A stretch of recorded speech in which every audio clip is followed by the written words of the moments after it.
அஸ்ஸலாமு அலைக்கும் வரஹ்மத்துல்லாஹி வரகாத்துஹு. நபிகள் நாயகம் ஸல்லல்லாஹு அலைஹி வஸல்லம் அவர்களோட வரலாறு பார்த்துக்கிட்டு இருக்கோம். ஏற்கனவே 15 வீடியோஸ் அப்லோட் பண்ணிட்டேன். இது 16வது வீடியோ. அதோட தொடர்ச்சி. உம்ரத்துல் கலா ஹிஜ்ரி 7 ஹுதைபியா உடன்படிக்கையின் அடிப்படையில் ஹுதைபியாவிற்கு அடுத்த வருடம் நபி அவர்கள் உம்ராவை நிறைவேற்றுவதற்காக மதினாவிலிருந்து மக்காவை நோக்கி பயணம் மேற்கொண்டார்கள். இடைப்பட்ட காலங்களில் ஷஹீத் வீரமரணம் அடைந்தவர்களை தவிர ஹுதைபியாவில் கலந்து கொண்ட ஒருவர் கூட பின்தங்கி விடாமல் அனைவரும் புறப்பட வேண்டும் என நபி ஸல்லல்லாஹு அலைஹி வஸல்லம் அவர்கள் கட்டளை பிறப்பித்தார்கள். நபி அவர்களின் கட்டளைக்கிணங்க ஹுதைபியாவில் கலந்து கொண்ட தோழர்கள் அனைவரும் உம்ராவை நிறைவேற்ற புறப்பட்டனர். இவர்களுடன் உம்ராவில் ஆர்வம் கொண்ட மற்றும் பலரும் புறப்பட்டனர். இவர்களில் பெண்கள் சிறுவர்கள் தவிர ஆண்கள் மட்டும் மொத்தம் 2000 பேர் இருந்தனர். ஃபத்ஹுல் ஃபாரி இந்த உம்ராவை நிறைவேற்றுவதற்காக நபி அவர்கள் சென்றபோது அவர்களுக்கு சஹாபாக்கள் மிகச்சிறந்த பாதுகாப்பை வழங்கினார்கள். இப்னு அபி அஃப்வார் அலி அவர்கள் அறிவிக்கிறார்கள், அல்லாஹ்வின் தூதர் ஸல்லல்லாஹு அலைஹி வஸல்லம் அவர்கள் ஹுதைபியா சமாதான உடன்படிக்கையின்படி ஹிஜ்ரி 7ஆம் ஆண்டு உம்ரா செய்தபோது நபி ஸல்லல்லாஹு அலைஹி வஸல்லம் அவர்களை தாக்கி துன்புறுத்தி விடாமல் இருப்பதற்காக அவர்களை இணை வைப்போரிடமிருந்தும் அவர்களின் இளைஞர்களிடமிருந்தும் நாங்கள் பாதுகாப்பு வளையம் அமைத்து மறைத்து கொண்டோம். புகாரி 4255. இப்னு அப்பாஸ் ரலி அவர்கள் அறிவிக்கிறார்கள், அல்லாஹ்வின் தூதர் ஸல்லல்லாஹு அலைஹி வஸல்லம் அவர்களும் அவர்களுடைய தோழர்களும் உம்ரத்துல் கலாவிற்காக மக்காவிற்கு வந்தபோது யஸ்ரிபின் மதினாவின் காய்ச்சலால் உடல் நலிவுற்றிருந்தனர். அப்போது மக்கா நகர இணை வைப்பாளர்கள், நாளைய தினம் மதீனாவின் காய்ச்சலால் நலிவடைந்து அதனால் சிரமத்தை சந்தித்த ஒரு கூட்டத்தார் உங்களிடம் வரப்போகிறார்கள் என்று ஏளனமாக பேசிக்கொண்டனர். அதன்படி இணை வைப்பாளர்கள் கஅபாவிற்கு அருகிலுள்ள அரைவட்ட பகுதியான ஹிஜ்ரை ஒட்டிய இடத்தில் உட்கார்ந்து கொண்டு நபித்தோழர்களை பார்வையிட்டனர். அப்போது இணை வைப்பாளர்களுக்கு தமது பலத்தை காட்டுவதற்காக அல்லாஹ்வின் தூதர் ஸல்லல்லாஹு அலைஹி வஸல்லம் அவர்கள் கஅபாவை சுற்றி வரும்போது முதல் 3 சுற்றுகள் விரைந்து நடக்குமாறும் ஹஜருல் அஸ்வத்துக்கும் ருக்னுல் யமானிக்கும் இடையே மெதுவாக நடந்து செல்லுமாறும் கட்டளையிட்டார்கள். அப்போது இணை வைப்பாளர்கள், மதீனாவின் காய்ச்சலால் இவர்கள் பலவீனமடைந்துள்ளனர் என நீங்கள் கருதினீர்கள், இவர்களோ இன்னதை விட பலம் வாய்ந்தவர்களாக இருக்கின்றனர் என்று தம்மிடையே பேசிக்கொண்டனர். தவாஃபின் அனைத்து சுற்றுகளிலும் விரைந்து நடக்குமாறு அல்லாஹ்வின் தூதர் ஸல்லல்லாஹு அலைஹி வஸல்லம் அவர்கள் கட்டளையிடாததற்கு காரணம் மக்கள் மீது கொண்ட இரக்கமேயாகும். முஸ்லிம் 2427, புகாரி 4256. மற்றொரு அறிவிப்பில் வருகிறது, அப்போது இணை வைப்பவர்கள் குஹைக்கியான் என்னும் மலையின் திசையில் இருந்து எட்டி பார்த்து கொண்டு இருந்தார்கள் என்று இப்னு அப்பாஸ் ரலி அவர்கள் அறிவிக்கிறார்கள். புகாரி 4256.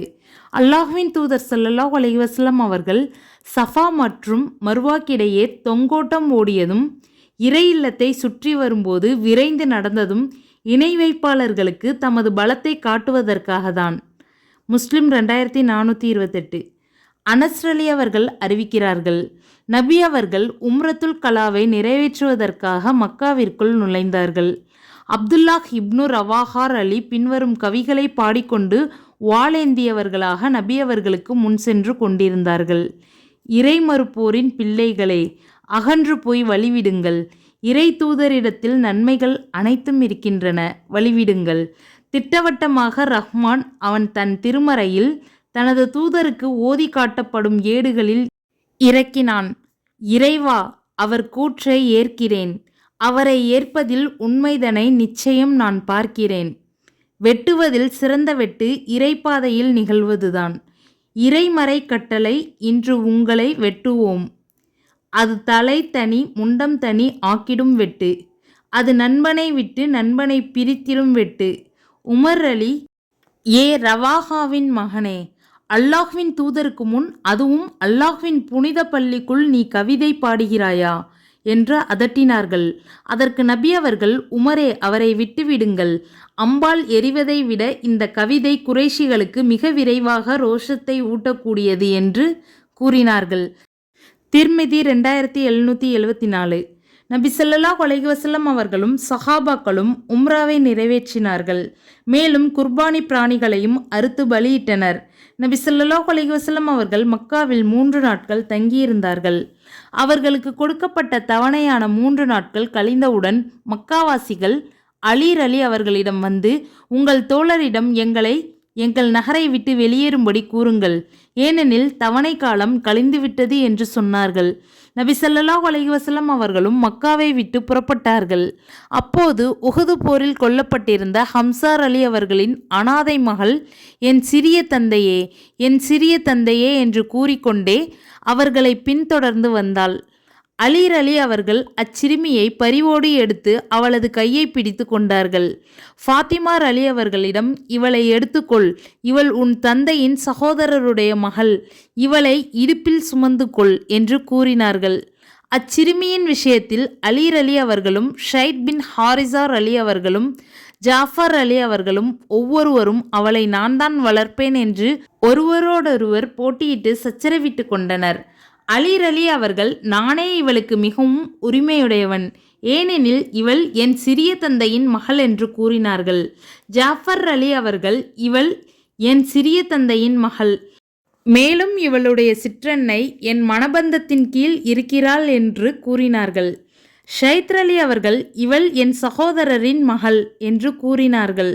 நபி ஸல்லல்லாஹு அலைஹி வஸல்லம் அவர்கள் அச்சிறுமியின் சிற்றன்னைக்கு சாதகமாக சிற்றன்னையின் கணவரான ஜாஃபர் அலி அவர்கள் அவளை வளர்க்கட்டும் என்று தீர்ப்பளித்தார்கள். மேலும் சிற்றன்னை தாயின் அந்தஸ்தில் இருக்கிறாள் என்று கூறினார்கள். அலீர் அலி அவர்களை நோக்கி, நீங்கள் என்னைச் சேர்ந்தவர், நான் உங்களைச் சேர்ந்தவன் என்று ஆறுதலாக கூறினார்கள். ஜாஃபர் அலி அவர்களை நோக்கி, நீங்கள் தோற்றத்திலும் குணத்திலும் என்னை ஒத்திருக்கின்றீர்கள் என்று சொன்னார்கள்.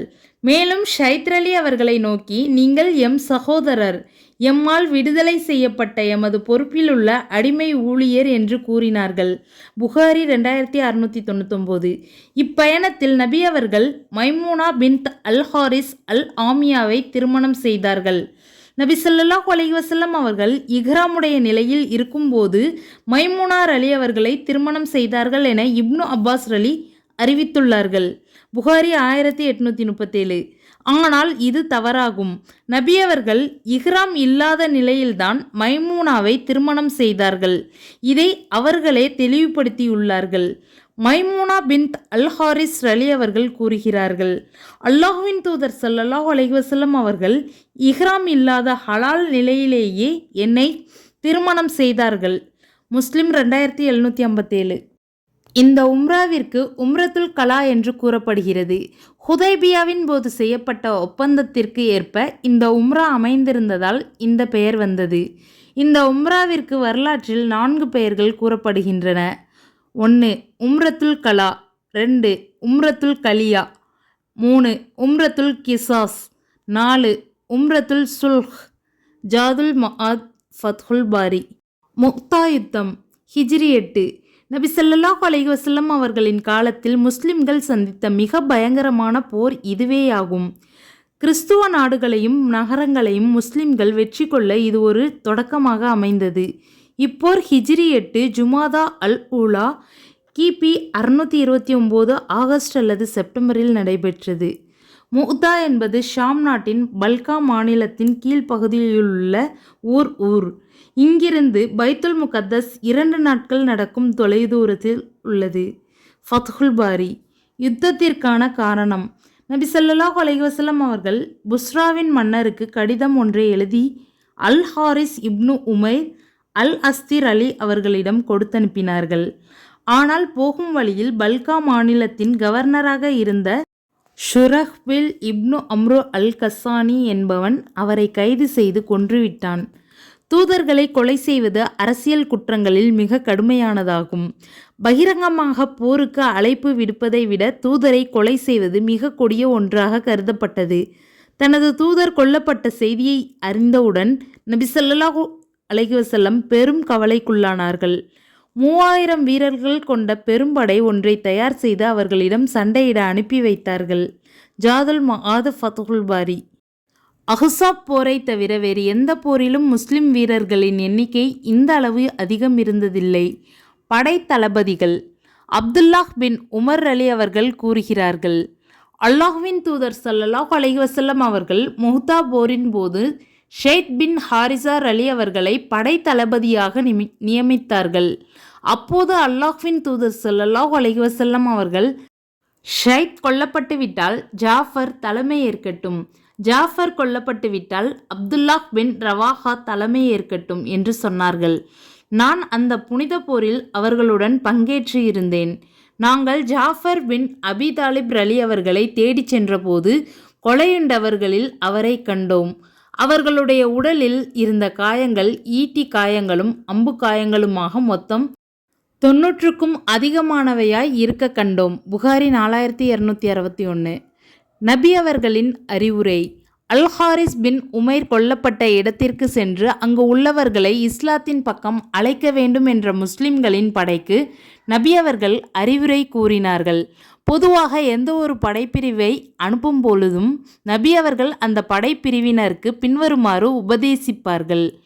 புரைதா பின் அல்-ஹசீப் அலி அவர்கள் கூறுகிறார்கள், அல்லாஹ்வின் தூதர் ஸல்லல்லாஹு அலைஹி வஸல்லம் அவர்கள் ஒரு படைக்கோ அல்லது படைப்பிரிவுக்கோ தளபதி ஒருவரை நியமித்தால் தனியாக அவரை அழைத்து இறைவனை அஞ்சுமாறும் அவருடன் இருக்கும் முஸ்லிம்களின் நலனை பேணுமாறும் அறிவுறுத்துவார்கள்.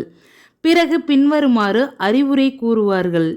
இறைவனின் பெயரால் இறைவனின் பாதையில் போரிடுங்கள். இறைவனை மறுத்து உண்மைக்கு எதிராக நடப்பவர்களுடன் போராடுங்கள். அறப்போர் புரியுங்கள். போர் செல்வங்களில் கையாடல் செய்யாதீர்கள். ஒப்பந்தங்களை முறிக்காதீர்கள். அங்ககீனம் செய்யாதீர்கள். குழந்தைகளை கொல்லாதீர்கள். உம்முடைய எதிரிகளான இணை வைப்பாளர்களை நீர் சந்தித்தால் 3 அம்சங்களின் பக்கம் அவர்களை அழைப்பீராக. அவற்றில் எந்த ஒன்றை ஏற்றுக்கொள்ள அவர்கள் முன்வந்தாலும் அவர்களிடமிருந்து அதை ஏற்பீராக. நடவடிக்கையை நிறுத்தி விடுவீராக. பிறகு அவர்களுக்கு இஸ்லாத்தின் பக்கம் அழைப்பு விடுப்பீராக. அதை அவர்கள் ஏற்றுக்கொண்டால் அவர்களிடமிருந்து அதை ஏற்று அவர்கள் மீது நடவடிக்கையை நிறுத்தி விடுவீராக. முஸ்லிம் 3566. இஸ்லாமிய படை புறப்படுதலும் திடுக்கமான சூழ்நிலையும். ஜாஸின் வடப்புறமாக ஷாம் நாட்டை நோக்கி இஸ்லாமிய படை புறப்பட்டு மஆன் என்ற இடத்தை அடைந்தது.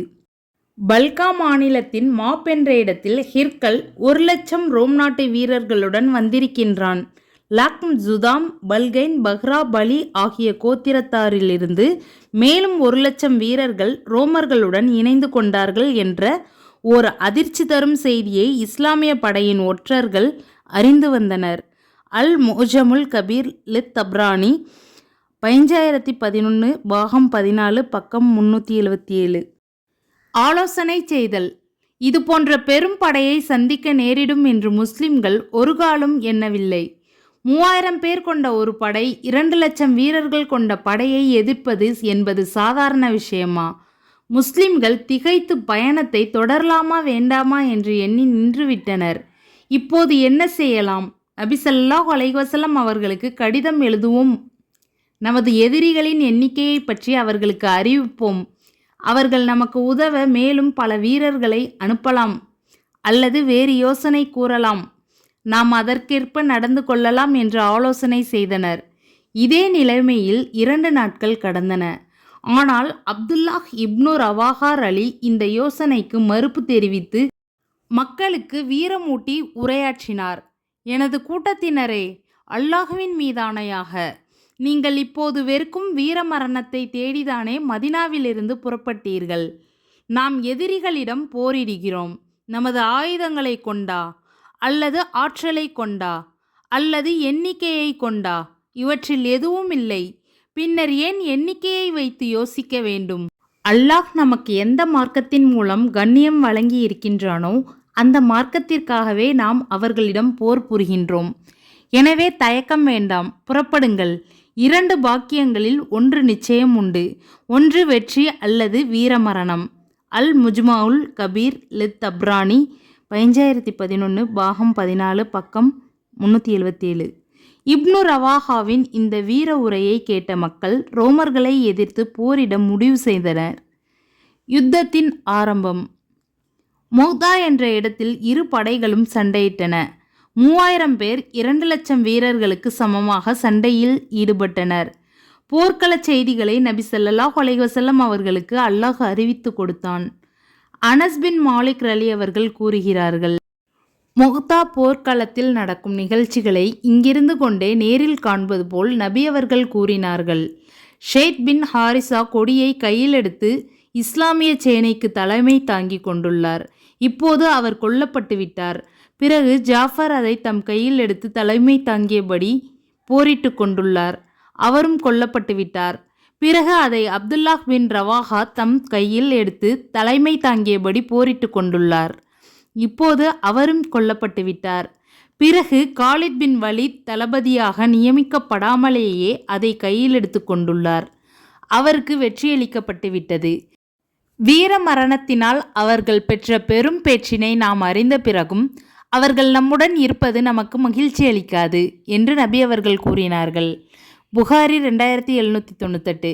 ஜாஃபர் அலி அவர்கள் இணை வைப்பாளர்களுடன் மிக தீவிரமாக போரிட்டார்கள்.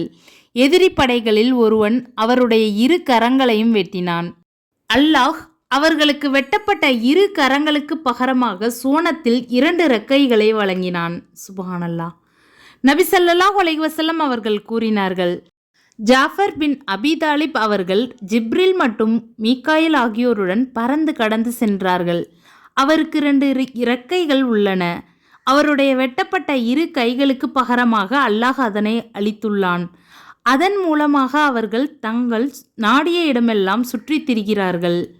இதனை முன்னிட்டே இவர்களுக்கு ஜாஃபர் அத் தையார், பறக்கும் ஜாஃபர், ஜாஃபர் துல் ஜனாஹைன், இரு இறக்கைகளை உடைய ஜாஃபர் என்றும் கூறப்படுகிறது. அல் மோஜமுல் ஔஷத் 6932. இப்னு உமர் அலி அவர்கள் ஜாஃபர் அலி அவர்களின் மகனார் அப்துல்லாஹ் பின் ஜாஃபருக்கு சலாம் சொன்னால், இரு சிறகுகள் உடையவரின் மகனே, உங்கள் மீது சாந்தி உண்டாகட்டும் என்று சொல்வார்கள். புகாரி 3709. இப்னு உமர் அலி கூறுகிறார், நாங்கள் ஜாஃபர் பின் அபி தாலிப் ரலி அவர்களை தேடிச் சென்றபோது கொலையுண்டவர்களில் அவரை கண்டோம். அவர்களுடைய உடலில் இருந்த காயங்கள் ஈட்டி காயங்களும் அம்பு காயங்களுமாக மொத்தம் 90க்கும் அதிகமானவையாய் இருக்க கண்டோம். புகாரி 4261. முதலில் சாயித் அலி, பிறகு ஜாஃபர் அலி, பிறகு அப்துல்லாஹ் பின் ரவாஹா அலி ஆகியோர் வரிசையாக ஷஹீதான பிறகு ஹாலித் பின் வலீத் அலி தலைமை பொறுப்பேற்று மிக வீர தீரமாக போரிட்டார்கள். காலித் பின் வலீத் அலி அவர்கள் கூறுகிறார்கள், முஹ்தா போரின் போது தீவிரமாக போர் புரிந்ததால் என் கையில் இருந்த 9 வாட்கள் உடைந்து விட்டன. என் கரத்தில் யமன் நாட்டின் அகலமான வாள் ஒன்று மட்டுமே உடையாமல் எஞ்சியது. சுப்ஹானல்லாஹ். புகாரி 4265. போரின் முடிவு. அல்லாஹ்வின் உதவியினால் இந்த யுத்தத்தில் மிக பெரும் எண்ணிக்கையில் இருந்த ரோமர்களை முஸ்லிம்கள் வெற்றி கொண்டனர். எந்த பழிவாங்கும் நோக்கத்துக்காக முஸ்லிம்கள் இவ்வளவு பெரிய சிரமங்களை சகித்தார்களோ அந்த நோக்கத்தை முஸ்லிம்கள் இப்போரில் அடைந்து கொள்ளவில்லை என்றாலும் இப்போர் முஸ்லிம்களுக்கு பெரும் புகழை தேடித்தந்தது. அரபியர்களின் உள்ளங்களில் முஸ்லிம்களை பற்றிய பெரும் அச்சத்தை ஏற்படுத்தியதுடன் அவர்களை வியப்பிலும் ஆழ்த்தியது. ரோமர்கள் அக்காலத்தில் பேராற்றல் மிக்கவர்களாக இருந்தனர். அவர்களை எதிர்ப்பது தற்கொலைக்கு சமமானது என அரபிகள் எண்ணியிருந்தனர். 3000 பேர்கள் கொண்ட ஒரு சிறிய படை 2,00,000 வீரர்கள் கொண்ட பெரும்படையுடன் மோதுவதும் பின்பு எந்த பெரிய சேதமும் இன்றி நாட்டுக்கு திரும்புவதென்பதும் மகா ஆச்சரியமான விஷயமாக இருந்தது. முஸ்லிம்கள் இதுவரை அரபியர்கள் பார்த்திராத ஒரு அமைப்பில் இருக்கின்றனர். அல்லாஹ்வின் புறத்திலிருந்து அவர்களுக்கு உதவி வழங்கப்படுகிறது. அவர்களது தலைவர் உண்மையில் அல்லாஹ்வின் தூதரே என்பதற்கு இச்சம்பவம் மிகப்பெரிய சான்றாக அமைந்தது. சுப்ஹானல்லாஹ், அல்லாஹ் அக்பர். எனவேதான் எப்போதும் முஸ்லிம்களுடன் வம்பு செய்து வந்த பெரும்பாலான அரபு கோத்திரத்தினர் இப்போருக்கு பின் பணிந்து இஸ்லாமை ஏற்றுக்கொள்ள ஆரம்பித்தனர். சுலைம், அஸ்ஜா, கத்பான், துப்யான், ஃபஜாரா ஆகிய கோத்திரங்களெல்லாம் இஸ்லாமை தழுவினர். பிற்காலத்தில் ரோமர்களுடன் முஸ்லிம்கள் செய்த போர்களின் தொடக்கமாக இப்போர் இருந்தது. முஸ்லிம்கள் ரோமர்களின் நகரங்களையும் தூரமான நாடுகளையும் வெற்றி கொள்வதற்கு முன்மாதிரியாக இப்போர் அமைந்தது. தாதுஸ் சலாசில் படைப்பிரிவு ஹிஜ்ரி 8. ஷாம் நாட்டின் மேற்புறங்களில் வசிக்கும் அரபியர்களின் நிலைப்பாட்டை நபி ஸல்லல்லாஹு அலைஹி வஸல்லம் அவர்கள் இப்போர் வாயிலாக நன்கு விளங்கி கொண்டார்கள். ஏனெனில் இவர்களெல்லாம் ரோமர்களுடன் சேர்ந்து கொண்டு இப்போரில் முஸ்லிம்களை தாக்கினர். எனவே ரோமர்களை விட்டு இவர்களை பிரித்து முஸ்லிம்களோடு இணக்கமாக்க வேண்டும். அப்போதுதான் மற்றொரு முறை நம்மை எதிர்ப்பதற்கு இது போன்ற பெருங்கூட்டம் ஒன்று திரளாது என்று நபி ஸல்லல்லாஹு அலைஹி வஸல்லம் முடிவு செய்தார்கள். இத்திட்டத்தை நிறைவேற்றுவதற்கு நபி ஸல்லல்லாஹு அலைஹி வஸல்லம் அவர்கள் அம்ரு இப்னு ஆஷை தேர்வு செய்தார்கள். ஏனெனில் இவரது தந்தையின் தாய் அப்பகுதியில் வசிக்கும் பலி கிளையினரை சேர்ந்தவராவார். எனவே அவர்களுடன் நட்பை ஏற்படுத்தி கொள்ள இவரை தேர்ந்தெடுத்து மூத்தா போர் முடிந்த உடனேயே ஹிஜ்ரி 8 ஜுமாதல் ஆக்கிராவில் நபி ஸல்லல்லாஹு அலைஹி வஸல்லம் அனுப்பி வைத்தார்கள். அம்ர் பின் ஆஸ்ரலி அவர்கள் கூறுகிறார்கள், நபி ஸல்லல்லாஹு அலைஹி வஸல்லம் அவர்கள் தாத்துஸ் சலாசில் எனும் போருக்கான படைக்கு தளபதியாக்கி என்னை அனுப்பி வைத்தார்கள். புகாரி 3662. தாத்துஸ் சலாசில் என்பது வாதில் குரா என்ற பகுதிக்கு பின்னுள்ள இடமாகும். அதற்கும் மதீனாவுக்கும் மத்தியில் 10 நாட்கள் நடைதூரம் உள்ளது. இந்த போருக்கு லக்ம் மற்றும் ஜுதாம் போர் என்றும் கூறப்படுகிறது. தாத்துஸ் சலாசில் என்பது பனு பலி, பனு உத்ரா, பனுல் கைன் ஆகிய குலங்களின் ஊராகும் என்று இப்னு இஸ்ஹாக் அவர்கள் கூறியுள்ளார். புகாரி 4358 ஹதீஸின் தலைப்பு. மக்கா வெற்றி ஹிஜ்ரி 8. மக்காவை நோக்கி படையெடுக்க காரணம். ஹிஜ்ரி 6ஆம் ஆண்டு மதீனா முஸ்லிம்களுக்கும் மக்கத்து காஃபிர்களுக்கும் இடையே நடந்த ஹுதைபியா உடன்படிக்கையில் பனு பக்ர் என்னும் குலத்தார் மக்கத்து காஃபிர்களுடனும் பனு குஷாஆ முஸ்லிம்களுடனும் இணைந்து கொண்டனர். இவ்விரு குலத்தாரிடையே நெடுங்காலமாக முன்விரோதம் இருந்தது. இச்சமயத்தில் மக்கத்து காஃபிர்கள் ஹுதைபியா உடன்படிக்கையை மீறி தங்களின் குழுவிலுள்ள பனு பக்ர் குலத்தாருக்கு பனு குஷாஆ குலத்தாருக்கு எதிராக ஆயுத உதவி செய்தனர். அது மட்டுமின்றி அவர்களை தாக்கவும் செய்தனர். உடனடியாக பனு குஷாஆ குலத்தார் நபி ஸல்லல்லாஹு அலைஹி வஸல்லம் அவர்களிடம் உதவி கேட்டு வந்தனர். நபி ஸல்லல்லாஹு அலைஹி வஸல்லம் அவர்கள் மக்கா இறை மறுப்பாளர்களை தட்டி கேட்க தங்கள் தோழர்களை தயார்படுத்தினார்கள். மக்காவை நோக்கி நபி அவர்கள் மக்கா வருகிறார்கள் என்ற செய்தியை தெரிவிப்பதற்காக ஹாதிப் இப்னு அபு பல்தஆ என்ற நபித்தோழர் கடிதம் ஒன்றை எழுதி ஒரு பெண் மூலம் அனுப்பினார். அதற்கு கூலியும் கொடுத்தார். அப்பெண் அதை தலைமுடி சடைக்குள் வைத்து கொண்டு புறப்பட்டாள். ஆனால் ஹாதிபின் இச்செயலை அல்லாஹ் வஹியின் மூலம் நபி ஸல்லல்லாஹு அலைஹி வஸல்லம் அவர்களுக்கு அறிவித்து விட்டான். அலி பின் அபி தாலிப் ரலி அவர்கள் கூறுகிறார்கள், அல்லாஹ்வின் தூதர் ஸல்லல்லாஹு அலைஹி வஸல்லம் அவர்கள் குதிரை வீரர்களான என்னையும் அபு மர்சத் கினாஸ் பின் ஹுசைன் அவர்களையும் சுபைர் பின் ஒவ்வாம் அவர்களையும் நீங்கள் ரவுலத்து காக் என்னுமிடம் வரை செல்லுங்கள். ஏனெனில் அங்கு ஒட்டகச்சிவிகையில் இணை வைப்பவர்களில் ஒருத்தி இருக்கிறாள்.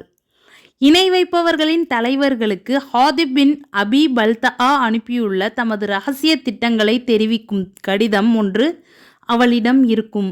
அவளிடமிருந்து கடிதத்தை கைப்பற்றி வாருங்கள் என்று கூறினார்கள். பிறகு நாங்கள் புறப்பட்டு போனோம். அல்லாஹ்வின் தூதர் ஸல்லல்லாஹு அலைஹி வஸல்லம் அவர்கள் குறிப்பிட்ட இடத்தில் அந்த பெண் தனது ஒட்டகத்தில் சென்று கொண்டிருக்க அவளை நாங்கள் அடைந்தோம். அவளிடம் கடிதம் எங்கே, அதை எடு என்று கேட்டோம். அவள் எம்மிடம் கடிதம் எதுவும் இல்லை என்று பதிலளித்தாள். அவள் அமர்ந்திருந்த ஒட்டகத்தை நாங்கள் படுக்க வைத்து அந்த கடிதத்தை தேடினோம். எந்த கடிதத்தையும் நாங்கள் காணவில்லை. அப்போது அல்லாஹ்வின் தூதர் ஸல்லல்லாஹு அலைஹி வஸல்லம் அவர்கள் பொய் சொல்ல மாட்டார்கள். ஒன்று நீயாக கடிதத்தை எடுத்துக்கொடு, அல்லது உன்னை சோதிப்பதற்காக உனது ஆடையை நாங்கள் கலற்ற வேண்டியிருக்கும் என்று நாங்கள் சொன்னோம். விடாப்பிடியாக நாங்கள் இருப்பதை அவள் கண்டபோது கூந்தல் நீண்டு தொங்கும் தனது இடுப்பு பகுதிக்கு அவள் கையை கொண்டு சென்றாள். அவள் ஒரு துணியை இடுப்பில் கட்டியிருந்தாள். அங்கிருந்து அந்த கடிதத்தை வெளியில் எடுத்தாள். அந்த கடிதத்துடன் அல்லாஹ்வின் தூதர் ஸல்லல்லாஹு அலைஹி வஸல்லம் அவர்களை நோக்கி நடந்தோம். அப்போது உமர் அலி அவர்கள், அல்லாஹ்வின் தூதரே, அவர் ஹாதிப் பின் அபி பல்தஆ அல்லாஹுக்கும் அவனுடைய தூதருக்கும் இறை நம்பிக்கையாளர்களுக்கும் துரோகம் இழைத்து விட்டார். என்னை விடுங்கள், அவரது கழுத்தை கொய்து விடுகிறேன் என்று கூறினார்கள். அப்போது நபி ஸல்லல்லாஹு அலைஹி வஸல்லம் அவர்கள் ஹாதிப் அவர்களை நோக்கி, ஏன் இப்படி செய்தீர்கள் என்று கேட்டார்கள். அல்லாஹ்வின் மீது ஆணையாக, அல்லாஹுவுக்கும் அவனுடைய தூதருக்கும் விசுவாசம் இல்லாதவனாக நடந்து கொள்ள வேண்டும் என்பது என் நோக்கமல்ல. இணை வைப்பாளர்களுக்கு நான் செய்யும் இந்த உதவியால் அவர்களிடம் எனக்கு ஒரு செல்வாக்கு கிடைத்து, அதன் மூலம் அல்லாஹ் மக்காவில் இருக்கும் என் மனைவி மக்களையும் என் செல்வத்தையும் பாதுகாக்க வேண்டும் என்றே நான் நினைத்தேன். தங்கள் தோழர்கள் அனைவருக்குமே மக்காவில் அவர்களுடைய மனைவி மக்களையும் அவர்களது செல்வத்தையும் எவர் மூலமாக அல்லாஹ் பாதுகாப்பானோ அத்தகைய உறவினர்கள் இருக்கின்றனர் என்று கூறினார். இதை கேட்ட நபி ஸல்லல்லாஹு அலைஹி வஸல்லம் அவர்கள், இவர் உண்மை சொன்னார், இவரை பற்றி நல்லதையே சொல்லுங்கள் என்று தோழர்களை பார்த்து கூறினார்கள். அப்போது உமர் அலி அவர்கள், இவர் அல்லாஹுவுக்கும் அவனுடைய தூதருக்கும் இறை நம்பிக்கையாளர்களுக்கும் துரோகம் இழைத்து விட்டார், என்னை விடுங்கள், இவரது கழுத்தை கொய்து விடுகிறேன் என்று மீண்டும் கூறினார்கள். அப்போது நபி ஸல்லல்லாஹு அலைஹி வஸல்லம் அவர்கள், இவர் பத்ரு போரில் கலந்து கொண்டவர் அல்லவா? பத்ரில் கலந்து கொண்டவர்களை நோக்கி அல்லாஹ், நீங்கள் விரும்பியதை செய்யுங்கள், உங்களுக்கு சொர்க்கம் உறுதியாகிவிட்டது, அல்லது உங்கள் பாவங்களை நான் மன்னித்து விட்டேன் என்று கூறிவிட்டிருக்கலாம் அல்லவா என்று சொன்னார்கள். இதை கேட்ட உமர் அலி அவர்கள் தமது கண்கள் கண்ணீர் உகுத்து கொண்டிருக்க, அல்லாஹுவும் அவனது தூதருமே நன்கறிந்தவர்கள் என்று கூறினார்கள். அல்லாஹ் அக்பர். புகாரி 3983. மக்கா வெற்றிக்கான பயணம் ஹிஜ்ரி 8ஆம் ஆண்டு ரமலான் மாதம் கிபி 630 நடைபெற்றது. நபி அவர்கள் 10,000 முஸ்லிம்களுடன் மக்கா நோக்கி புறப்பட்டார்கள். ரமலான் மாதம் என்ற காரணத்தினால் அனைவரும் நோன்பு நோற்றிருந்தனர். மக்காவிற்கு செல்லும் வழியில் அல் ஹதீக் என்னும் இடத்தில் நோன்பை விட்ட நபி ஸல்லல்லாஹு அலைஹி வஸல்லம் அவர்கள் பிறகு அந்த மாதம் முடியும் வரை நோன்பை வைக்கவில்லை. இதிலே நபி அவர்களுடன் பல குலத்தவர்களும் சேர்ந்து கொண்டனர். அப்போது நபி அவர்களுக்கு மிக சுலபமான முறையில் மக்கா வெற்றி கிடைத்தது. அல்ஹம்துலில்லாஹ். அல்லாஹ் அக்பர். எதிர்ப்புகள் ஒன்றும் இருக்கவில்லை. பெரும்பாலும் மக்காவாசிகள் அனைவர்களும் பயந்தே இருந்தனர். இது பற்றிய விளக்கம் அறிய பார்க்க புகாரி 4272, 1948,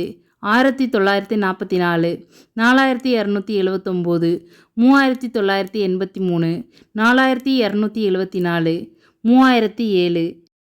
4274, 3007, 4286, 4280, 4290, 3171, 4287, 2988, 4305, 4306, 4307, 4308, 6641, 4302,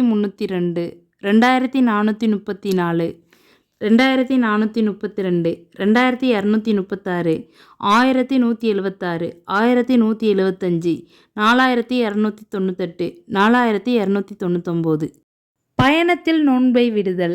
இப்னு அப்பாஸ் ரலி அவர்கள் கூறுகிறார்கள், நபி ஸல்லல்லாஹு அலைஹி வஸல்லம் அவர்கள் ரமலான் மாதத்தில் தம்முடன் முஸ்லிம்கள் 10,000 பேரை அழைத்து கொண்டு மக்கா வெற்றி போருக்காக மதினாவிலிருந்து மக்காவை நோக்கி புறப்பட்டார்கள். இது நபி ஸல்லல்லாஹு அலைஹி வஸல்லம் அவர்கள் மதினாவிற்கு ஹிஜ்ரத் செய்து வருகை தந்ததிலிருந்து 8½ ஆண்டின் தொடக்கத்தில் நடைபெற்றது. நபி ஸல்லல்லாஹு அலைஹி வஸல்லம் அவர்களும் அவர்களுடன் இருந்த முஸ்லிம்களும் நோன்பு நோற்றபடி பயணம் செய்தார்கள். இறுதியில் கதீத் என்னும் இடத்திற்கு சென்று சேர்ந்தார்கள்.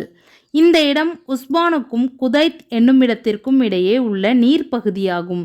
அங்கு நபி ஸல்லல்லாஹு அலைஹி வஸல்லம் அவர்கள் நோன்பை விட்டுவிட மக்களும் நோன்பை விட்டுவிட்டார்கள். புகாரி 4275. நபி ஸல்லல்லாஹு அலைஹி வஸல்லம் அவர்கள் மதினாவிலிருந்து மக்காவிற்கு பயணம் மேற்கொண்டார்கள். அப்போது அவர்கள் நோன்பு வைத்திருந்தார்கள். உஸ்வான் என்னும் இடத்தை அடைந்ததும் தண்ணீர் உள்ள பாத்திரம் கொண்டு வரச் செய்து ரமலானின் பகற்பொழுதில் மக்கள் காண வேண்டும் என்பதற்காக அதை அருந்தி நோன்பை முறித்து கொண்டார்கள். மக்காவை அடையும் வரை நோன்பு நோற்கவில்லை. புகாரி 4279. அபூ சுஃப்யான் இஸ்லாத்தை ஏற்றுக்கொள்ளுதல். நபி ஸல்லல்லாஹு அலைஹி வஸல்லம் அவர்கள் மக்காவை நோக்கி படையெடுத்து வரும் செய்தி மக்கா குறைஷிகளுக்கு எட்டியது. உடனே அல்லாஹ்வின் தூதர் ஸல்லல்லாஹு அலைஹி வஸல்லம் அவர்கள் பற்றிய செய்தியை உளவு அறிவதற்காக Abu Sufyan bin Harb, Hakeem bin Hisham, Budail bin Warqa ஆகியோர் மக்காவிலிருந்து புறப்பட்டனர். அவர்கள் பயணம் மேற்கொண்டு மர்ருல் லஹ்ரான் எனும் இடத்திற்கு வந்து சேர்ந்தபோது அங்கே பல இடங்களில் மூட்டப்பட்டிருந்த நெருப்புகளை கண்டனர். அவை அரஃபாவில் ஹாஜிகள் மூட்டும் நெருப்புகள் போன்றிருந்தன. அப்போது அபூ சுஃப்யான், இது என்ன நெருப்பு? இது அரஃபா நெருப்பை போன்றே இருக்கிறதே என்று கேட்டார். அதற்கு புதைல் பின் வர்கா, இது குபாவில் குடியிருக்கும் குஷா எனப்படும் பனு அம்ரு குலத்தாரின் நெருப்புகள் என்று கூறினார். உடனே அபூ சுஃப்யான், பனு அம்ரு குலத்தவரின் எண்ணிக்கை இதைவிட மிக குறைவாகும், எனவே அவர்களின் நெருப்புகளாக இருக்க வாய்ப்பில்லை என்று கூறினார். அப்போது அவர்கள் மூவரையும் அல்லாஹ்வின் தூதர் ஸல்லல்லாஹு அலைஹி வஸல்லம் அவர்களின் காவலர்களில் சிலர் பார்த்துவிட்டனர். உடனே அவர்களை அடைந்து அவர்களை பிடித்து கைது செய்து அல்லாஹ்வின் தூதர் ஸல்லல்லாஹு அலைஹி வஸல்லம் அவர்களிடம் கொண்டு வந்தனர். பின்பு அபூ சுஃப்யான் இஸ்லாத்தை ஏற்றுக்கொண்டார். புகாரி 4280. அல்லாஹ் அக்பர். அப்பாஸ் அலி அவர்கள் நபி ஸல்லல்லாஹு அலைஹி வஸல்லம் அவர்களிடம், அல்லாஹ்வின் தூதரே, அபூ சுஃப்யான் மதிப்பு மரியாதை என்ற இந்த பெருமிதத்தை விரும்பக்கூடியவர், எனவே அவருக்காக ஏதாவது ஆக்குங்கள் என்று கூறினார். அதற்கு நபி அவர்கள், ஆம், குறைஷிகளில் யார் அபூ சுஃப்யானின் வீட்டிற்குள் நுழைந்து கொள்கிறார்களோ அவர்கள் அபயம் பெற்றவர்களாவர். யார் தன்னுடைய வீட்டின் கதவை தாளிட்டு கொள்கிறார்களோ அவர்கள் அபயம் பெற்றவர்களாவர் என்று கூறினார்கள். அபுதாவத் 2626. மக்காவிற்குள் இஸ்லாமிய படை நுழைதல். அன்றைய காலை பொழுதில், அதாவது ஹிஜ்ரி 8 ரமலான் மாதம் பிறை 17 செவ்வாய்க்கிழமை காலையில் நபி ஸல்லல்லாஹு அலைஹி வஸல்லம் மர்ருல் லஹ்ரானிலிருந்து மக்கா நோக்கி புறப்படலானார்கள். நபி ஸல்லல்லாஹு அலைஹி வஸல்லம் அவர்கள் மக்கா வெற்றி கொள்ளப்பட்ட ஆண்டில் தமது தலையில் இரும்பு தொப்பி அணிந்தபடி மக்காவினுள் நுழைந்தார்கள்.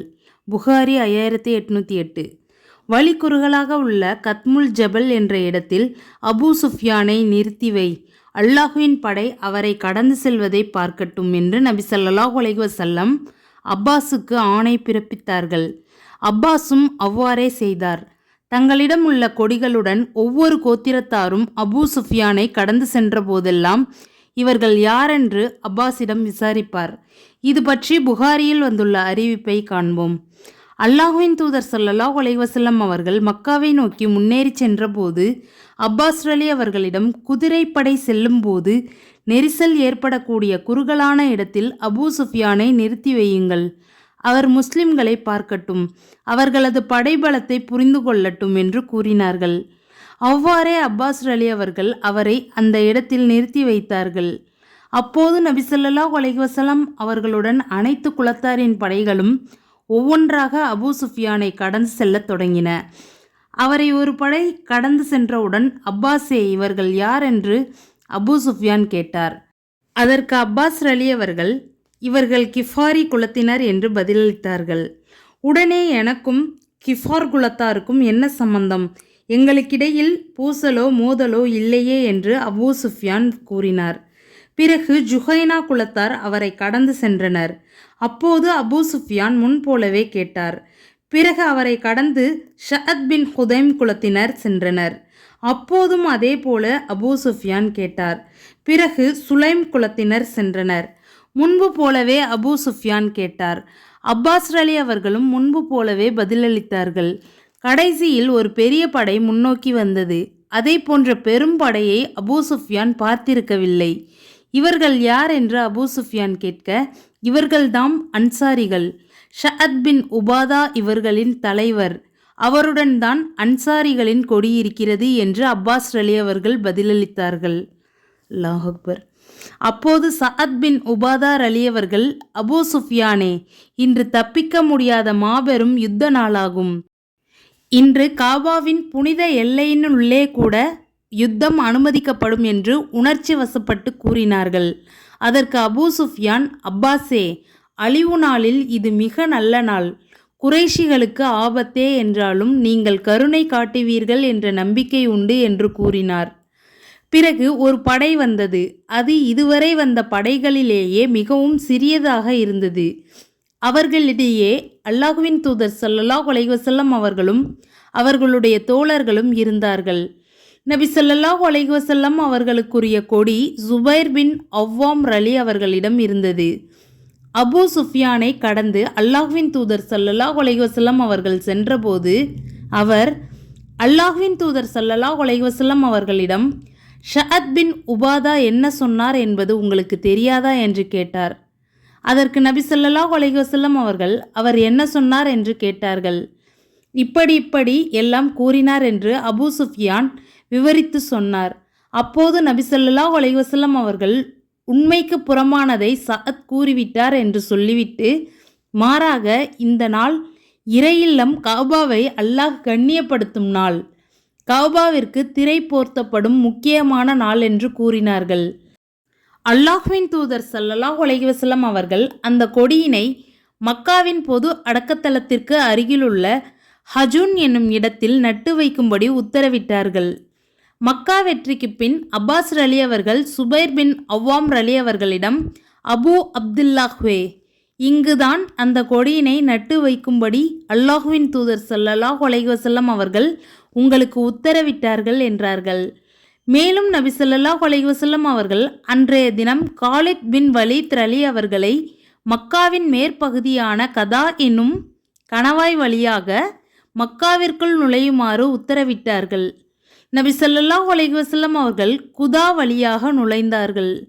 அன்றைய தினம் காலித் பின் வலீத் ரலி அவர்களின் குதிரை படையினரில் இருவரான ஹுபைஸ் பின் அல் அஷ்அர் ரலி அவர்களும் குர்ஸ் பின் ஜாபிர் அல் ஃபிஹ்ரி ரலி அவர்களும் உயிர் தியாகிகளாக கொல்லப்பட்டனர். அல்லாஹ் அக்பர். புகாரி 4280. அபூ ஹுரைரா ரலி அவர்கள் கூறுகிறார்கள், அல்லாஹுவின் தூதர் ஸல்லல்லாஹு அலைஹி வஸல்லம் அவர்கள் மதீனாவிலிருந்து புறப்பட்டு மக்காவுக்கு வந்து சேர்ந்தார்கள். அப்போது சுபைர் பின் அல் அவ்வாம் ரலி அவர்களை தமது படையின் இரு பக்கவாட்டு படைகளில் ஒன்றுக்கு தளபதியாக நியமித்தார்கள். காலித் பின் அவு வலீத் ரலி அவர்களை மற்றொரு பக்கவாட்டு படைக்கு தளபதியாக நியமித்தார்கள். அபு உபைதா பின் அல் ஜர்ராஹ் ரலி அவர்களை நிராயுதபாணிகளான காலட்படையினருக்கு தளபதியாக நியமித்தார்கள். அவர்கள் அனைவரும் பள்ளத்தாக்கின் மைய பகுதிக்கு வந்தனர். அல்லாஹ்வின் தூதர் ஸல்லல்லாஹு அலைஹி வஸல்லம் அவர்கள் படையின் முக்கிய பகுதியில் இருந்தார்கள். அப்போது அவர்களது பார்வையில் நான் பட்டபோது, அபூ ஹுரைரா, நீயா என்று கேட்டார்கள். நான், ஆம், இதோ வந்தேன் அல்லாஹுவின் தூதரே என்றேன். அப்போது அவர்கள், ஓர் அன்சாரி தோழரே, இப்போது என்னிடம் வருவார் என்றே நான் எதிர்பார்த்தேன் என்றார்கள். பிறகு அல்லாஹுவின் தூதர் ஸல்லல்லாஹு அலைஹி வஸல்லம் அவர்கள், எனக்காக அன்சாரிகளை சப்தமிட்டு அழைப்பீராக என்றார்கள். உடனே அன்சாரிகள் வந்து குழுமினர். முஸ்லிம் 3647. குறைஷிகளுக்கு அபயமளித்தல். அன்சாரிகளின் படை நபி அவர்களை சுற்றி குழுமியது. இந்த படையை கண்டதும் குறைஷியர் கடும் அச்சம் கொண்டனர். இது பற்றி முஸ்லிமில் இடம்பெற்றுள்ள செய்தியை காண்போம். எதிரிகளான குறைஷியர் தம்முடைய பல்வேறு குலத்தாரையும் ஆதரவாளர்களையும் ஒன்று கூட்டி, இவர்களை நாம் முதலில் போருக்கு அனுப்பி வைப்போம். இவர்களுக்கு வெற்றி ஏதேனும் கிடைத்தால் குறைஷியரான நாமும் இவர்களுடன் சேர்ந்து கொள்வோம். இவர்களுக்கு தோல்வி ஏற்பட்டால் நம்மிடம் முஸ்லிம்களால் கோரப்படுவதை நாம் வழங்கிவிடுவோம் என்று கூறினர். அப்போது அல்லாஹ்வின் தூதர் ஸல்லல்லாஹு அலைஹி வஸல்லம் அவர்கள், முஸ்லிம் படையினரிடம் நீங்கள் ஒற்றுமையாக உள்ள குறைஷியரின் பல்வேறு குலத்தாரையும் ஆதரவாளர்களையும் காண்கிறீர்கள் அல்லவா என்று கூறிவிட்டு தமது கையை வெளியில் எடுத்து வலக்கையை இடக்கையின் மீது வைத்து செய்கை செய்து காட்டியபடி, நாளைய தினம் களத்தில் அவர்களை நீங்கள் சந்தித்தால் அவர்களை அறுவடை செய்து விடுங்கள். பிறகு நீங்கள் வெற்றி அடைந்த பின் என்னை சஃபா மலைக்கருகில் வந்து சந்தியுங்கள் என்று கூறிவிட்டு போனார்கள். அவ்வாறே நாங்கள் நடந்து சென்றோம். எங்களில் ஒருவர் எதிரிகளில் ஒருவரை தாக்கி வீழ்த்த நினைத்தால் தடையின்றி தாக்கி வீழ்த்தினர். ஆனால் எதிரிகளில் யாரும் எங்களை நோக்கி எதையும் வீச இயலவில்லை. முஸ்லிம்கள் கண்ணில் தென்பட்ட எதிரிகள் எவரையும் ஒரே அடியாக தூங்க வைக்காமல் விடவில்லை. முஸ்லிம் 3647, 3648, 3649. பிறகு அல்லாஹ்வின் தூதர் ஸல்லல்லாஹு அலைஹி வஸல்லம் அவர்கள் சஃபா மலை மீது ஏறினார்கள். அன்சாரிகள் வந்து சஃபா மலையை சுற்றி நின்று கொண்டனர். அப்போது அபூ சுஃபியான் ரலி அவர்கள் வந்து, அல்லாஹ்வின் தூதரே, குறைஷி கூட்டத்தார் முற்றாக துடை தெரியப்படுகின்றனர். இன்றைய தினத்திற்கு பிறகு குறைஷியர் எவரும் இருக்க மாட்டார்கள் என்று கூறினார்கள்.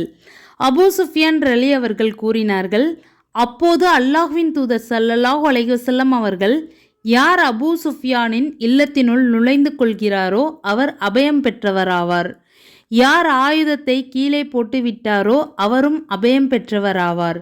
யார் தமது வீட்டு கதவை பூட்டிக் கொண்டாரோ அவரும் அபயம் பெற்றவராவார் என்று கூறினார்கள். முஸ்லிம் 3647, 3648, 3649. அன்சாரிகளின் குறையும் நபி அவர்களின் உரையும். நபி அவர்கள் குறைஷிகளுக்கு அபயம் அளித்தார்கள். அப்போது அன்சாரிகள் ஒருவருக்கொருவர், இந்த மனிதருக்கு நபி அவர்களுக்கு தமது ஊர் மீது பற்றும் தம் குலத்தார் மீது பரிவும் ஏற்பட்டுவிட்டது என்று பேசிக்கொண்டனர். அப்போது இறைவனிடமிருந்து செய்தி வஹி வந்தது. அல்லாஹ்வின் தூதர் ஸல்லல்லாஹு அலைஹி வஸல்லம் அவர்களுக்கு வஹி வந்தால் அது எங்களுக்கு தெரியாமல் போகாது. அப்போது வஹி முடிவடையும் வரை எங்களில் யாரும் அல்லாஹ்வின் தூதர் ஸல்லல்லாஹு அலைஹி வஸல்லம் அவர்களை நோக்கி பார்வையை செலுத்த மாட்டார். அவ்வாறே வஹி வந்து முடிந்தபோது அல்லாஹ்வின் தூதர் ஸல்லல்லாஹு அலைஹி வஸல்லம் அவர்கள் அன்சாரி சமுதாயமே என்று அழைத்தார்கள். அம்மக்கள் இதோ வந்தோம் அல்லாஹ்வின் தூதரே என்று கூறினர். இம்மனிதருக்கு தமது ஊர் மீது பற்று ஏற்பட்டுவிட்டது என்று நீங்கள் சொன்னீர்கள்தானே என்று கேட்டார்கள். அதற்கு அவர்கள் ஆம், அவ்வாறு கூறவே செய்தோம் என்று உண்மை சொன்னார்கள். அதற்கு அல்லாஹ்வின் தூதர் ஸல்லல்லாஹு அலைஹி வஸல்லம் அவர்கள், அவ்வாறாயின் முஹம்மது புகழப்பட்டவர் எனும் என் பெயருக்கு என்ன அர்த்தம்? அவ்வாறன்று, நான் அல்லாஹ்வின் அடிமையும் தூதரும் ஆவேன். நான் அல்லாஹுவை நோக்கியும் உங்களிடமும் நாடு துறந்து ஹிஜ்ரத் வந்தேன். என் வாழ்வு உங்கள் வாழ்வோடுதான், என் இறப்பு உங்கள் இறப்போடுதான் என்று கூறினார்கள். அப்போது அன்சாரிகள் அழுது கொண்டே வந்து, அல்லாஹ்வின் மீதானையாக, அல்லாஹ்வின் மீதும் அவனுடைய தூதரின் மீதும் கொண்ட பேராசையின் காரணத்தாலேயே அவ்வாறு நாங்கள் கூறினோம் என்று சொன்னார்கள். அல்லாஹ் அக்பர்.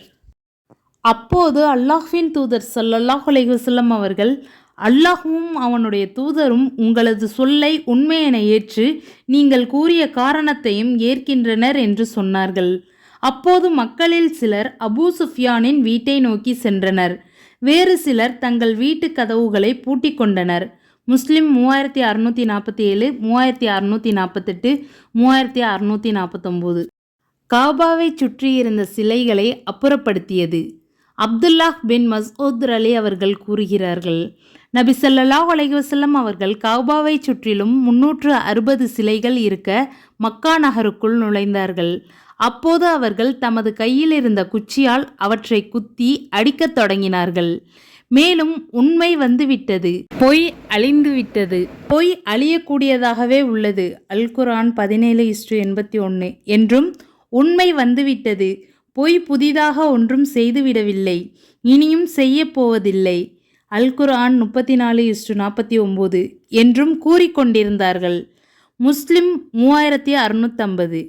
அல்லாஹ்வின் தூதர் ஸல்லல்லாஹு அலைஹி வஸல்லம் அவர்கள் ஹஜருல் அஸ்வத் எனும் கல் இருக்குமிடத்தை நோக்கி வந்து அதை தமது கையால் தொட்டு முத்தமிட்டார்கள். பிறகு இறையல்லம் கஅபாவை சுற்றி தவாப் செய்தார்கள். அப்போது இறையில்லம் கஅபாவுக்கு அருகில் இருந்த ஒரு சிலையை நோக்கி வந்தார்கள். அதை மக்கள் வழிபட்டு வந்தனர். அல்லாஹ்வின் தூதர் ஸல்லல்லாஹு அலைஹி வஸல்லம் அவர்களது கையில் வில்லொன்று இருந்தது. அவர்கள் அந்த வில்லின் வளைவு பகுதியை பிடித்திருந்தார்கள். அந்த சிலைக்கு அருகில் வந்ததும் அந்த வில்லால் அதன் கண்ணில் குத்திக்கொண்டே, உண்மை வந்துவிட்டது, பொய்மை அழிந்துவிட்டது என்று கூறலானார்கள். இறை இல்லத்தை சுற்றி தவாப் வந்ததும் சஃபா குன்றுக்கு வந்து அதன் மீது ஏறி இறை இல்லம் கஅபாவை பார்த்தார்கள். அப்போது அல்லாஹுவை போற்றி புகழவும் அவன் நாடிய சிலவற்றை வேண்டி பிரார்த்திக்கவும் ஆரம்பித்தார்கள். முஸ்லிம் 3647, 3648, 3649. இப்னு அப்பாஸ் ரலி அவர்கள் கூறுகிறார்கள், நபி ஸல்லல்லாஹு அலைஹி வஸல்லம் அவர்கள் மக்காவுக்கு வந்தபோது கஅபாவில் சிலைகள் இருந்ததால் உள்ளே நுழைய மறுத்து அவற்றை அப்புறப்படுத்துமாறு கட்டளையிட்டார்கள். உடனே அவை அப்புறப்படுத்தப்பட்டன. அச்சிலைகளில் குறிப்பார்ப்பதற்குரிய அம்புகளை கையில் தாங்கியவாறு இப்ராஹிம் அலை, இஸ்மாயில் அலை ஆகியோரின் உருவங்களும் இருந்தன. அவற்றையும் வெளியேற்றினார்கள். இதை கண்ட நபி ஸல்லல்லாஹு அலைஹி வஸல்லம் அவர்கள், அல்லாஹ் இதை செய்தவர்களை அழிப்பானாக, அல்லாஹ்வின் மீதானையாக, இவ்விரு நபிமார்களும் அம்புகள் மூலமாக குறிப்பார்ப்பவர்களாக ஒருபோதும் இருந்ததில்லை என்பதை இதை செய்தவர்கள் அறிந்தே வைத்திருக்கிறார்கள் என்று கூறிவிட்டு கஅபாவில் நுழைந்தார்கள். அதன் ஓரங்களில் நின்று தக்பீர் கூறினார்கள். அதில் தொழவில்லை. அல்லாஹ் அக்பர். புகாரி 1601. மக்கா வெற்றியின் போது மாநபியின் நிலை. பொதுவாக எந்த வெற்றியின் போதும் எந்த தலைவனாக இருந்தாலும் ஆர்ப்பரிப்பதும் கொக்கரிப்பதும் தான் நடைபெறும். ஆனால் அந்த நேரத்தில் நபிகள் நாயகம் அவர்கள் மக்கள் இஸ்லாத்தை நோக்கி வருவதைக் கண்டு இறைவனை போற்றி புகழும் வகையில் திருக்குர்ஆன் வசனத்தை ஓதினார்கள். அப்துல்லாஹ் பின் முகஃபல் ரலி அவர்கள் கூறியதாவது: நபி ஸல்லல்லாஹு அலைஹி வஸல்லம் அவர்கள் மக்கா வெற்றி தினத்தில் தமது ஒட்டகத்தின் மீதமர்ந்தபடி அல் ஃபத்ஹ் எனும் 48வது அத்தியாயத்தை தர்ஜிஉ செய்து ஓசை நயத்துடன் ஓதிக்கொண்டிருந்தார்கள். நபி ஸல்லல்லாஹு அலைஹி வஸல்லம் அவர்கள் ஓதியதை போன்று உங்களிடம் நான் ஓதி காட்ட நினைத்தால் அவ்வாறு நான் செய்திருப்பேன். புகாரி 4835. இப்னு ஹதல் கொல்லப்படுதல். அனஸ் பின் மாலிக் ரலி அவர்கள் கூறுகிறார்கள், நபி ஸல்லல்லாஹு அலைஹி வஸல்லம் அவர்கள் மக்கா வெற்றியின் போது தலையில் இரும்பு தொப்பியுடன் மக்காவினுள் நுழைந்தார்கள். அதை அவர்கள் கலற்றிய போது ஒரு மனிதர் வந்து, இப்னு கத்தல் என்பவன் காபாவின் திரைகளை பிடித்து தொங்கிக் கொண்டிருக்கிறான் என கூறினார்கள். உடனே நபி ஸல்லல்லாஹு அலைஹி வஸல்லம் அவர்கள் அவனை கொன்று விடுங்கள் என்று உத்தரவிட்டார்கள். புகாரி 1846. கூட்டம் கூட்டமாக இஸ்லாத்தை நோக்கி. மக்கா வெற்றி வரலாற்றில் மிக முக்கிய நிகழ்வு என்பதை நாம் அறிவோம். காரணம், அரபுலகில் பலரும் தாங்கள் இஸ்லாத்தை ஏற்றுக்கொள்ள மக்கா வெற்றி எனும் இந்நிகழ்வையே எதிர்பார்த்து கொண்டிருந்தார்கள். அத்தகைய நிகழ்வு நடைபெற்றதும் அலை அலையாய் இஸ்லாத்தை நோக்கி மக்கள் கூட்டம் கூட்டமாய் வந்தனர். அம்ரு பின் சலமார் அலி அவர்கள் கூறியதாவது: நாங்கள் மக்கள் கடந்து செல்லும் பாதையிலிருந்த ஒரு நீர்நிலையின் அருகே இருந்தோம். வாகனத்தில் பயணிப்பவர்கள் எங்களை கடந்து சென்று கொண்டிருந்தார்கள். நாங்கள் அவர்களிடம் மக்களுக்கென்ன, இந்த மனிதருக்கு முஹம்மதுக்கு என்ன என்று கேட்டுக்கொண்டிருந்தோம். அதற்கு அவர்கள், அந்த மனிதர் தன்னை அல்லாஹ் இறை தூதராக அனுப்பியிருப்பதாக அல்லது அல்லாஹ் அவரை இன்ன குர்ஆன் போதனைகளை கொடுத்து அனுப்பியிருப்பதாக கூறுகிறார் என்று குர்ஆனின் சில வசனங்களை ஓதி காட்டி கூறுவார்கள். உடனே நான் அந்த இறைவாக்கை மனப்பாடம் செய்து கொள்வேன். அது என் நெஞ்சில் பதிக்கப்பட்டது போல ஆகிவிட்டது. அரபுகள் தாங்கள் இஸ்லாத்தை ஏற்றுக்கொள்ள மக்கா வெற்றியை தக்க தருணமாக கருதி எதிர்பார்த்து கொண்டிருந்தார்கள். ஆகவே அவர்கள் அவரை அவருடைய குலத்தாரான குறைஷியருடன் விட்டுவிடுங்கள், ஏனெனில் அவர்களை அவர் வென்றுவிட்டால் அவர் உண்மையான இறை தூதர்தாம் என்று நிரூபணமாகிவிடும் என்று சொன்னார்கள். மக்கா வெற்றியாளர்கள் சம்பவம் நிகழ்ந்தவுடன் ஒவ்வொரு குலத்தாரும் விரைந்து வந்து இஸ்லாத்தை ஏற்றுக்கொண்டனர். என் தந்தை என் குலத்தாருடன் விரைந்து இஸ்லாத்தை ஏற்றார். அல்லாஹ் அக்பர். புகாரி 4302. இன்ஷா அல்லாஹ் இதோட தொடர்ச்சி அடுத்த வீடியோவில். துவா செய்யுங்க. அஸ்ஸலாமு அலைக்கும் வரஹ்மத்துல்லாஹி வபரகாத்துஹு.